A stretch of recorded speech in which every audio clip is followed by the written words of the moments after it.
नमस्कार। आज हम एक ऐसे सफर पर निकल रहे हैं जो हमें सीधे जैसलमेर की गलियों और वहां के जायकों तक ले जाएगा। ये एक ऐसा शहर है जहां का हर व्यंजन मतलब हर एक डिश रेगिस्तान की धूप, सुनहरी रेत और शानदार किलों की कहानियों से बनी है। तो चलिए इस कलिनरी जर्नी को शुरू करते हैं। और ये बात जैसलमेर के खाने की रूह को बिल्कुल सही बयां करती है। जरा सोचिए, एक तरफ तो वो खाना है जो रेगिस्तान की मुश्किलों से जन्मा है, जहां पानी की हर बूंद एक खजाना है, और दूसरी तरफ शाही रसोइयों की वो शान, जहां राजा महाराजाओं के लिए जायके तैयार होते थे। बस यही दो दुनियाओं का मेल यहाँ के खाने को इतना लाजवाब बनाता है। तो चलिए एकदम शुरुआत से शुरू करते हैं। जैसलमेर के जायके को अगर सच में समझना है ना, तो पहले उन बुनियादी उसूलों को जानना होगा जो इस अनोखे सूखे इलाके के खाने को एक पहचान देते हैं। देखिए, यहाँ का खाना असल में हालातों के हिसाब से खुद को ढालने की एक कला है। पानी का कम से कम इस्तेमाल, ये कोई चॉइस नहीं, ये ज़रूरत है। सामान ऐसा चुना जाता है जो तेज़ गर्मी में भी महीनों तक खराब ना हो।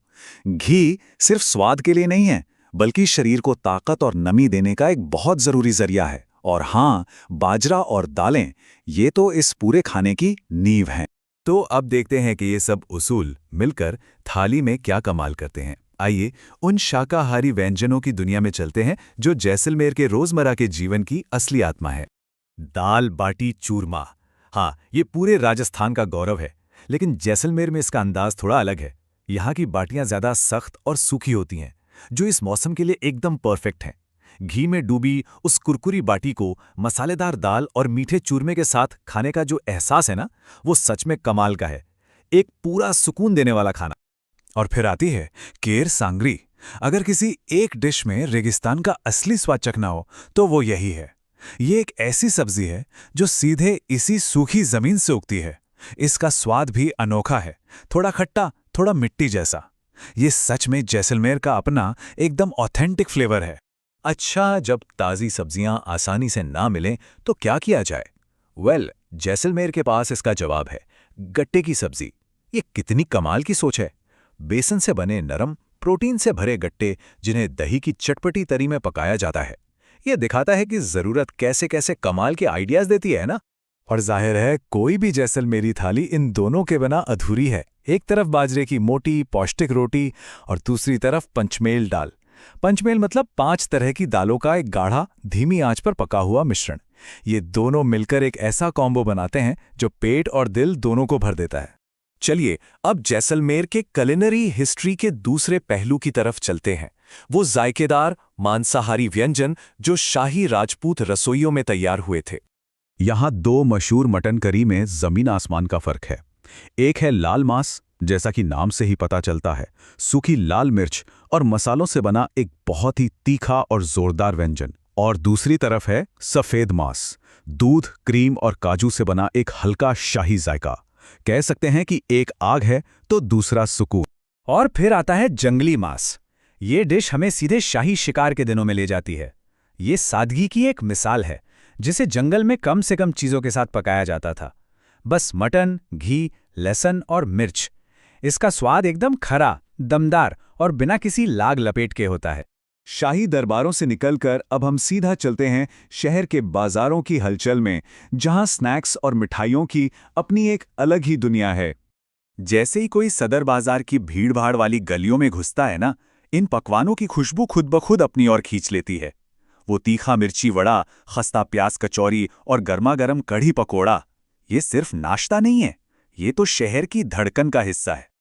और मीठे की बात करें तो जैसलमेर को अपने घोटवा लड्डू पर बहुत नाज है। जरा सोचिए, भुने हुए बेसन और ढेर सारे घी से बना एक घना मुलायम लड्डू। ये मुंह में रखते ही घुल जाता है और एक ऐसा मीठा मक्खन जैसा स्वाद छोड़ जाता है जिसे भूलना मुश्किल है। अब उन दो ड्रिंक्स की बात करते हैं जो इस शहर को चलाते हैं। एक तरफ गर्मी से राहत पाने के लिए मसालेदार और ताजगी भरी छाछ से बेहतर कुछ नहीं, और दूसरी तरफ है मेलजोल बढ़ाने के लिए मसाला चाय। हर कोने में, हर दुकान पर चाय जैसलमेर के सोशल लाइफ की जान है। अब बात करते हैं एक ऐसी चीज की जो सच में सिर्फ रेगिस्तान में ही मिलती है, और वो है ऊंट का कुलिनरी कंट्रीब्यूशन। हाँ, यहाँ दो बहुत ही दुर्लभ चीजें हैं, ऊंट का दूध, जो अपने हल्के नमकीन स्वाद के लिए जाना जाता है, वो ज्यादातर मिल जाता है और इसे सेहत के लिए भी बहुत अच्छा माना जाता है। दूसरी ओर ऊंट का मांस है, जो परंपरा का हिस्सा तो है, लेकिन इसे ढूंढना बहुत मुश्किल है। ये एक ऐसी डिश है जो खास मौकों पर ही बनती। ठीक है, इतनी सारी स्वादिष्ट बातों के बाद सबसे जरूरी सवाल तो यही है कि ये सब लाजवाब चीजें मिलेंगी कहाँ? तो इसके लिए एक छोटी सी गाइड यहाँ है। अगर पारंपरिक भोजन और शाही रेसिपी का स्वाद लेना है तो जैसलमेर किले के अंदर बने रेस्टोरेंट्स बेहतरीन हैं। स्नैक्स और मिठाइयों के लिए सदर बाजार की गलियों में खो जाना सबसे अच्छा है। और अगर असली रेगिस्तानी खाना पकाने का अनुभव चाहिए, जिसमें शाही मांस व्यंजन भी शामिल हों, तो सैम सैंड ड्यून्स में डिनर जरूर करना चाहिए। और इस कुलिनरी एडवेंचर के लिए कुछ जरूरी टिप्स भी हैं। याद रहे, यहाँ का खाना भारी और घी से भरपूर होता है, तो आराम से खाएं। सबसे असली स्वाद के लिए हमेशा देसी घी में बने खाने के बारे में पूछें। और हाँ, एक जादुई अनुभव के लिए तारों के नीचे रेगिस्तानी कैंप में परोसे जाने वाले खाने को बिल्कुल भी मिस मत कीजिएगा। तो कुल मिलाकर जैसलमेर का खाना सिर्फ पेट भरने के लिए नहीं है, ये असल में रेगिस्तान में जीने की कला से लेकर भव्य शाही दावतों तक का एक पूरा सफर है। ये मसालों और घी से लिखी गई एक ऐसी कहानी है जो हर कौर में महसूस होती है। और हम आपको इसी सवाल के साथ छोड़ जाते हैं, वो कौन सा व्यंजन है जो इस सुनहरे शहर की सबसे सच्ची कहानी कहता है? क्या वो जमीन से जुड़ी सादी केर सांगरी है, या फिर शाही इतिहास वाला भव्य लाल मांस? सोचिएगा जरूर।